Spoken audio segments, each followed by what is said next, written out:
On today's show, we have a spiritual medium, healer, and author. Jeannie Street is a Catholic girl in an angel world. Known as the Angel Whisperer, Jeannie has connected with spirit since she was a small girl. And it is her mission to live a life of service, compassion, gratitude, and love. Jeannie, welcome to Generation Jones. Thank you so much, Wendy, for having me. I'm so excited to be here. You know, I have such a curiosity about you and what you do, and I would love to start the show off talking a little bit about who you are, and then we'll talk some more about Generation Jones, and I have a couple of questions as to your clientele. So why don't we get into it about who is Jeannie Street and give us a little bit of your background and your passions. Sure. So I like to call myself, I'm a Catholic girl in an angel world. So although I have organized religion as the foundation of who I am, I also live in a really spiritual angel world, one that I don't believe any religion can conform to. So I'm a God-based medium, meaning I speak to loved ones, angels, saints, ascended masters, anyone that's with God that will come through in a reading in order to help facilitate a healing for the person that's come to me. Do you find that there's a certain demographic that comes to you for healing? I just had that conversation earlier with a gentleman who came, and he's a very sensitive soul, but from every 10 people, 8 of them are women. So it's mostly women that come. And are they people seeking to relieve pain, relieve, anxiety, relieve fear? What is the primary reason that people want to connect to the angels? Primarily, it's to either connect with a loved one on the other side. They're suffering from a grief. And the other is that they're completely lost and they want to have hope for the future. So they'll come thinking that they can get an insight into like where their life is going or how they can have happiness. I know, sorry to interrupt you, but I do know that you say, and you're very much like me, you're very upfront. That's what I love about you. I listen to your seminars and things like this that are on YouTube, and you have a podcast. You have all of those, I don't want to really use the word, but mediums that you use to get your message out and to heal people and to help them. But there is one thing that I heard you say to your audience that you don't do, or to an individual, that you don't do is you don't make predictions. Can you explain that? Yeah, so there's a couple types of energy we can connect to. One is psychic energy, which is here on Earth. That means anything that's here on Earth can tell us a story. We can follow it. So that's where predictions would come in. But the problem with that type of energy is that it's laced with fear and judgment and not all truth. And it leaves out the factor that we have free will, and God has given us that free will to choose love. And that's what we've come here to do. So that's why I don't do predictions. I raise my vibration in order to channel what spirit wants us to know, that it's in alignment for our soul. So our highest and best good. Do you find that most people really think that mediums do predictions? And like I was listening to one of your seminars that you did, and it's on YouTube, and the gal in the audience, because you allow people in your seminars to be in the hot seat, let's say, and then you feel the vibrations, or you see the angels that are around them, or the smells and scents and things like this. And sometimes people don't get it, right? You're like, do you understand what I mean? Do you understand what I mean? Do you understand what I'm saying? Yes. And people will sit there and just not really understand. They're not connecting. Now, I know from my own experiences that maybe in 3 days, a week, 2 weeks from now, they go, oh, that's what Jeannie was talking about. Yeah, I always like to start off with that and remind them, first, take notes. You want to record the session, because what happens in the moment is we get this blank stare when all of a sudden we start receiving the information, and people look the same. They really do. It's like, what? No, that didn't happen. My dad's not on the other side. And then all of a sudden they remember, oh yeah, he did. Or they might not remember a specific piece of information. So I always like to say, do you understand? It's a connection point. It's like bringing them back in the moment so they can stand there and be like, okay, I do understand, or no, I don't. So I can elaborate on what Spirit's showing me. So I receive in my body, I'm receiving signs, symbols, messages, and mostly feelings. I'm very connected internally with energy. So both the departed will show me how they're literally feeling or how they died, and as well as a loved one in front of me. So I have to separate all that into my own language, but it might not be the language you use. So sometimes the words don't make sense and I might have to choose a different word. That's why I like to stay around it. Yeah, the example what I loved about something that you said, and it was kind of like this epiphany in my brain went pow. You said anxiety is when you think too much about the future, and depression is when you think too much about the past. Right. So that's exactly what the angels say. So when we live too far in the future, it means that's where we're going to be having anxiety. So whether we're worried about tomorrow or worried about our future, we're in the future. We're not in the moment. And when we're living in the past, whether it's trauma, whether it's a relationship breaking up, whether it's past stories we can't get over, then we're depressed. We move into that lower. Now, some people will even go with anxiety and depression. They're known to go together. It means it's just telling you a story. They're not living in the now. They're not living in the moment. I really would like to ask you about your childhood, because it seems that most mediums start to experience the connection early on, but yet you don't really know what to do with it. Can you explain what it was like growing up and having this connection and not knowing what to do with it? Yeah, so it's not something that we talked about back in, when I was growing up back in the early 60s. So what I would have people would come into my room when I would be going to bed, and I would be kept awake with all these souls who wanted to be connected. And I would have, obviously fear, and I wouldn't know what to do with that. So I would go to my parents' room and I would tell them I had loved ones in my room. I had people in my room is what I said. And over, they just kind of like send me back to my room. They thought I was having bad dreams. Again, because I grew up Catholic, wasn't something that they even probably thought was true. They just thought I was having like these crazy dreams. So I learned to tell myself a story back then. One, I would go to my room and I would self-soothe. I would suck my thumb. That was my way of turning off. I could go within to quiet off and make them go away. And number two, if my parents didn't see these people, I must be lying. So I lived with that tone of I'm a liar for most of my life, of this isn't true. So that kind of where I want to say my gift kind of like got stuck. Yeah. In a sense within. So although I would have dreams of loved ones who had passed, I knew things without a doubt other people didn't know. I didn't understand it. I didn't understand any of it. There wasn't in a language until I started reading. And I was in my early 20s, and I read my first book, and I think it was Sylvia Browne. And I just was like, wow, she's so cool. She's amazing. But then I was so busy. I had children. I had my first baby at 20, then I had my next at 21. Then, life just continued from there. And I went on to have 4 children. And then I started foster care and started doing foster kids. And I had 14 foster kids. Oh my goodness. So I was a girl who didn't make time for any of my self-work to learn more about my gift.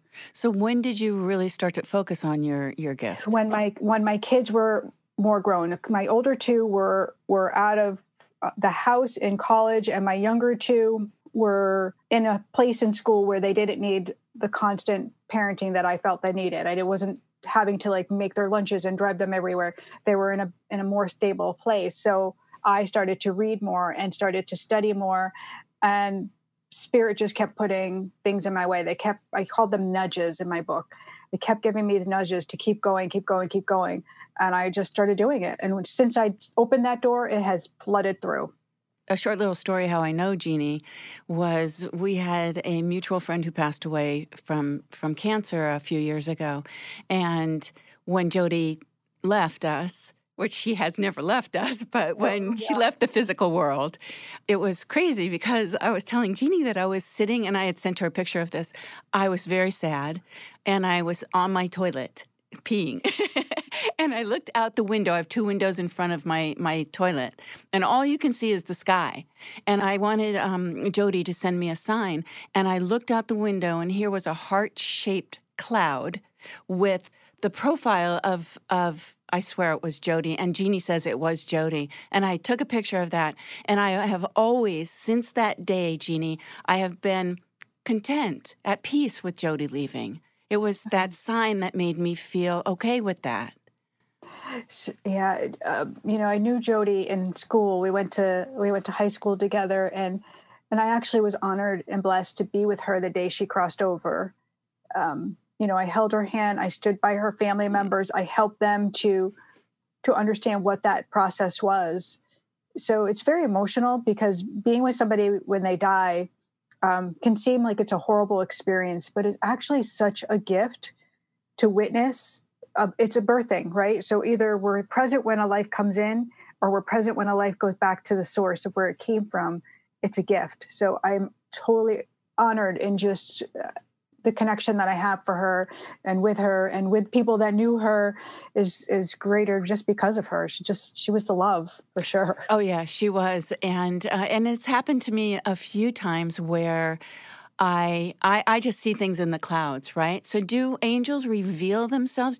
Are there messages in the clouds, or am I crazy? No, so they'll use things that make sense to us. And clearly that makes sense to you. So they're going to send you messages and guidance that way because it speaks to you. It feels comfortable to you. Some people, it's all about numbers and numerology. Some people, it's literally license plates, and the license plates will read their loved one's name, or it's people that look like your loved one.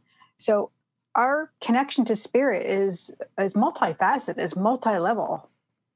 What do you think is the most important thing for people to understand about the type of connection that you have?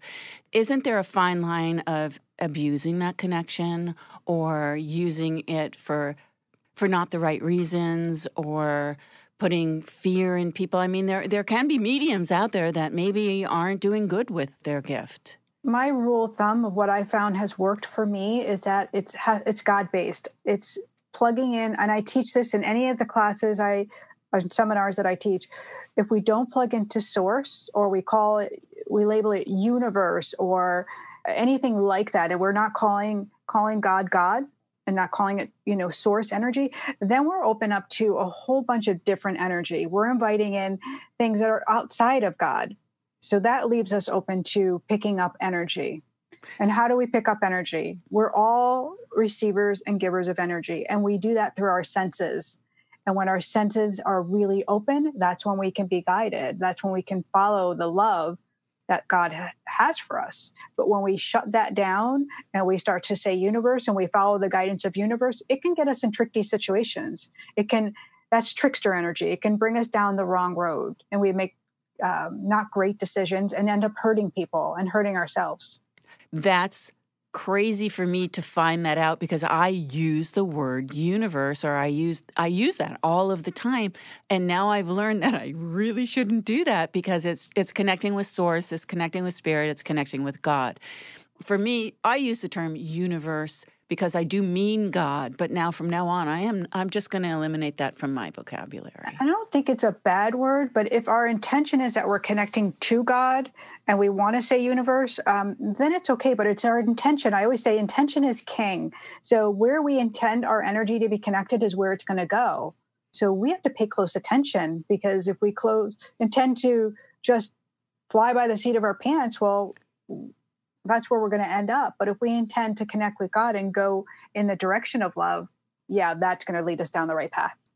What's the one thing, or a few things, let's just say a few things, because I'm sure you have several of them, that you would tell someone who feels as though they have a connection, but they don't really know how to grow that connection, feel safe with that connection, and then share the fact that they are connecting, even know you're connecting? So 2 things that we can do that are super powerful. One is pray.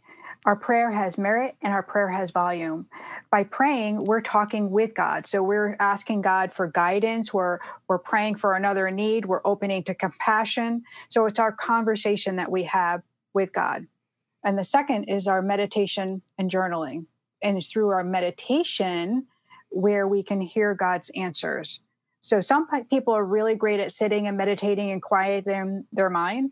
and other people aren't. So that's why I always suggest a little bit of both, to sit with your breath and have your journal close by where you can write down, because you can feel God's words come through as you're sitting in that still space. And it's the same if you're connecting with your loved one. You can channel their words the same way. We all have that ability. It's okay. I'm going to speak from my own personal thing, because I was at an event the other night, and I was sitting next to this movie director, film producer, young gal. She's probably my age, but the guy was talking about journaling, and I have to tell you, I looked at her, she looked at me, and we both went, There's no way. And I made a joke, which I usually always do. I made a joke about the fact that I don't want to leave that behind when I go. I don't want people to really know what my thoughts were, But besides that, because that's kind of a joke, I have a really difficult time. I meditate every morning, but journaling, it's so difficult for me. So I created a whole journal with prompts for people, especially for that, because it gives you writing prompts in order to go a little deeper. You can burn what you write. There's this great energy that happens when we let go and release. But when we use our pen to the paper, there's scientific proof with this, that we're shutting our brain off, that we're allowing for almost a divine intervention to happen. So when you are able to do it, what will come out of you is going to be so amazing and so beautiful and so profound. This is how people write the most amazing books and come up with business ideas and things that change and shapeshift the world, is through this process of meditating and writing it down. Now, when you say writing it down, does it have to be pen in hand to paper, or can you do that through voice record? It's pen to paper, because you can't think when your pen is on the paper. You're shutting off a part of your brain, so that you're just moving with energy. Well, I have to really try it, but I'm sure I'm not the only one out there that just has a really tough. I have so many people that struggle with that. That's why, I made that companion journal that goes with the book, because it gives you the prompt, so you don't have to think. You can put the pen down and you answer the questions, and it gets you in the habit of doing it. And listen, I was the one that wasn't journaling in the beginning, and the angels kept saying, you got to do it. You got to do it. If you want to heal, you've got to write this down. So I wrote my trauma down, and then I burned it. I let it go. I gave it back. Well, okay. What if you have a book of trauma? Sorry. I did have a book of trauma. I'm the word journaling. Everybody says to journal. So I guess that's the message from God, is if I'm hearing everywhere I go, I'm hearing people talk about journaling, I suppose that's what I'm supposed to be doing. And actually, there's a good point too, because where we're resistant for something, that means our greatest healing is going to come from that. So pay attention to where you're resistant and what's coming up for you. Why are you pulling back? And it is funny to make jokes, but then notice what they mean. What are they really telling you?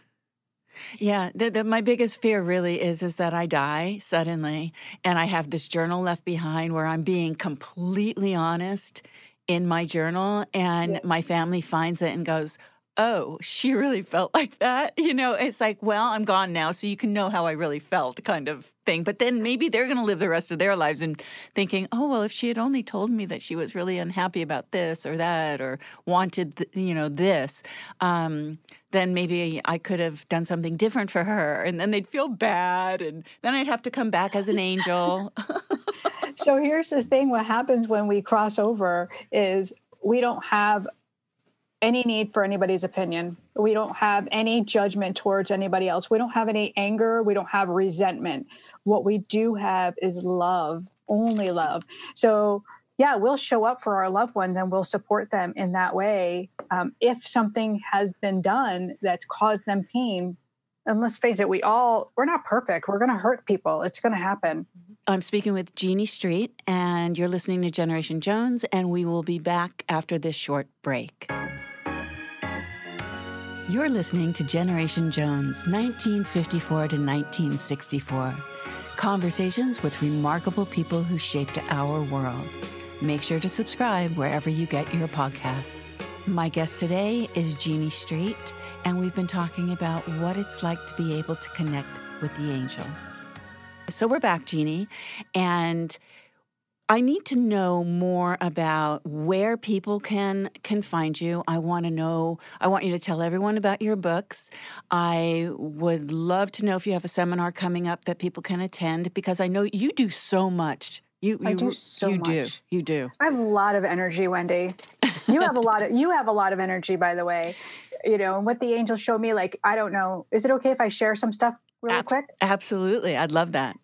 So, like, you have this camera appearance, like being on film, which is so important. You're like so comfortable behind the mic, but they want you like in front of the camera to tell a story. And it's such a beautiful story to tell and share. Do you understand that? Yes. Okay. And, man, and like the world traveler, that's what's all around you as well. Like, and I don't feel like you're one person you're like to stay in one place. You're like a go girl, like travel experiences, and it all tells a story of you. That's interesting. The problem is that I'm married to someone who doesn't go. Yes. And he's very home. But your work wants to bring you to that travel. That's where they're showing me is like, where's the transition for you? That's kind of why I'm doing this show, is because I'm hoping that Generation Jones reveals something about a very special segment of the baby boomer generation, which is Generation Jones. There's just 1954 to 1964. We are very different than baby boomers. And that my guests and the topics and the subject and the content will create this momentum that maybe it does become something bigger. But I love being in front of the microphone. I've been in front of the camera many, many, many, many years, right? But as I get older, I become a little bit more uncomfortable with it. But for me, that's all about embracing my age and not feeling so self-confident. You know what I mean? And it's funny, when you started talking, they were bringing me all around the gut for you. And I don't know where your gut health is, but you feel very acidic in your gut. So it feels unsettled. And that has a lot to do also with the power of where we stand and who we are. And that power is, again, it goes to like the strengths and our weaknesses. Do I look good? Do I feel good? Do I sound good? So that power symbol in the gut area needs to be really strong and very vibrant for you to move forward and be in this light that you need to be in. And it is the limelight, girl. It is? Yeah. Okay, good. Yeah. I kind of like that. Yeah. All right. So let's hear. I want you to talk about your book. Sure. Yeah, happy to. So my website is Jeannie Street, and it's my name spelled out. And my first book is called The Goddess You, and it's 12 steps to moving in your alignment, and it has a companion journal. So it's a very easy to follow 12-step program to moving into your highest soul self, your goddess self. So there's quick 2 universal truth is 1, we all want to be loved across the board equally. We all want to be loved, no matter who we are. And the second universal truth is that the soul is infinite, meaning you're here and you're with God. So you can move and aspire to be your highest soul self, that's what we call enlightenment. And also that means that our loved ones are always within our reach because they've lost their physical body. It doesn't mean that they're gone. Their soul is infinite, meaning it can be connected to anytime that you're willing to be open to receiving that energy. Okay, so can you give me an example? So my mother passed away. Okay, here's what happened when my mother passed away. And it happened to me twice with 2 friends that passed away. Okay, so my mother passes away. I was going through cancer treatments while my mother was dying of cancer. So I'm in one city, my mother's down in Orange County, and I'm in the bathtub, and I know that she passed. I feel it. I know that she passed. The phone rings. My father's on the other end. Your mother's gone. I said, okay, I'll be there shortly. And it takes me 45 minutes basically to get there. When I arrive, my mother is passed away on the hospice bed. My family was hungry who lives down there, so they were in the other room, and I was sitting with my mom. And I was holding her hand, and I was looking through a magazine. At one point, I was looking through a magazine, and I felt this whiff of wind, and I looked up, and there was no one there. And then I felt it again, and I looked up, and no one was there. And I thought, okay. And then my sister walked in the room and she looks at my mother, and my mother was smiling. When I had walked in the room, my mother was in that state of agony of death, right? That look on her face. She was smiling. And I just went, that's awesome. Because I have a thing about death that I'm not afraid of dying. I've faced my own, mortality. But when I saw the look on my mother's face that had shifted while I was sitting there, it was just any excuse in the world can be, well, the body relaxes after a certain amount of time when, they've crossed over and, so they have a smile on their face, which doesn't make any sense to me whatsoever. What do you think of that? I think her soul moved through you. And again, here's that piece that happenings that come to us to allow us to have that connection to life is not death is not supposed to be an awful, scary, horrible thing. It is a beautiful thing. And your mom was reflecting how you are that light and you're going to carry on, and she's at peace. I know my mom is at peace. And you know that feeling, that heightened feeling, you get it through your chest area, like that wave of energy. Yep. That's what she's showing me. That's her soul coming through you, coming to you and letting you know that she's with you. She hasn't missed a heartbeat. She hasn't missed anything. Well, I hope she's missed a few things. Yeah. But I've never dreamt. I've dreamt one time about my mother since she passed, and that was 13 years ago. So, but I don't think dreams are that relevant, really. But you've had conversations with her, correct? Oh yeah, my brother smells her perfume all the time. All the time. I literally just was telling, and see, that's how spirit will move through our senses. That's exactly what I was telling in my last live show, that spirit will use us and our senses to connect with us, especially when we're not thinking they're around us. They'll use time. They'll pull out all the measures. They'll be like, even the phone ringing, and you'll hear the sound of their voice and wait, it's not them, it's somebody else, a telemarketer. And you'll be like, wait a minute. They'll pull out all the stops to get our attention. I have one question. One important question, I believe. My sister believes my mother comes in hummingbirds.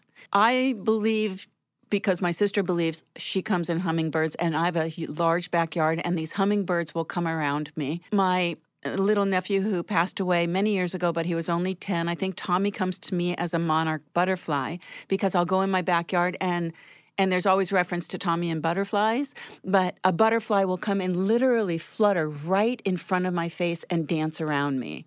Yeah, it is a butterfly. Right. So is that true? It is. And so they'll use different things that will make sense to us. Just like the clouds make sense to you, they'll come in. Some people, it's for cardinals for their loved ones. They'll see cardinals, and they know it's a calling card from heaven. It's so people who really think that it's true. That's really how they're coming to us. Exactly. And you know how you can tell? You can put your hand on your solar plexus, which is just below your rib cage, and you can just sit with it for a moment, because here's where you're going to feel that intuitive truth. Here's where you're going to get that gut feeling. So a lot of times we'll poo-poo it away, but sit with it for a moment and hold it and ask, is this you, Grandma? Is this you, Mom? Is this you, Tommy? And you'll feel that answer, and it'll be undeniable. There was one time I was in my backyard, and my son Chance was back there with me, and there was 3 hummingbirds. And I looked up and I said, well, Mom, I don't know which one you are. And one of them did like this dive down and up and around and all around. The other 2 were just kind of playing in the trees, but this one hummingbird did a whole acrobatic act in the sky for me. And that's your mom's energy too. Like, your mom had a lot of energy, and she was like all over the place. That's just her personality. So yeah, there you have it. You got the whole answer. Yeah, so that's great. I'm feeling good. Well, Jeannie, let's talk about your website, please, where people can contact you, what you have coming up. Lovely. Thank you. So yeah, my website is jeanniestreet.com. You can find all about me there. I have my book there. Also, there's a tab for events, which lets you know everything that I have coming up. I do have a new book coming out that will be out hopefully in the beginning of the new year. I don't have the timing line yet. And that's going to be called Angels Don't Lie, which is the same title of my weekly radio show, where the radio show, I take live call-in readings, and I offer nutritional advice. I call them wellness tips. And connect people to their loved ones on the other side. And what station is your radio show on? It's KBJB Radio, and it's an internet radio station. And they are the home of the original artist. This show also will be on internet radio at 7:30 in the morning on Mondays and Wednesdays on UBN.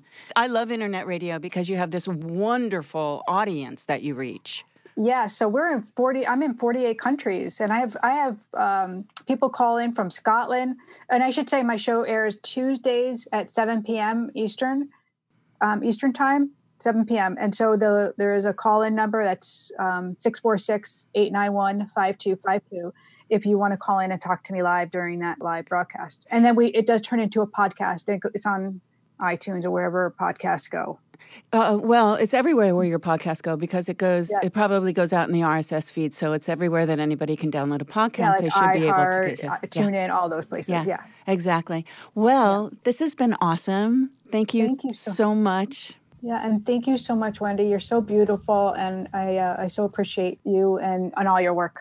Well, I appreciate you, and I think you're beautiful, and I love your hair, and I am really gonna try to go that direction. But anyway, thank you for being on Generation Jones, Jeannie Street, and we'll talk to you soon. Okay, thanks, Wendy. Thanks. I'd like to thank Tom at Orsi Digital Media for his support of the show and his wonderful sound design. I'd also like to thank Skylar Billish for his original score that I adore. Make sure to subscribe everywhere you get your podcasts and listen at 7:30 a.m. on Monday mornings on UBN Radio. Thanks for listening.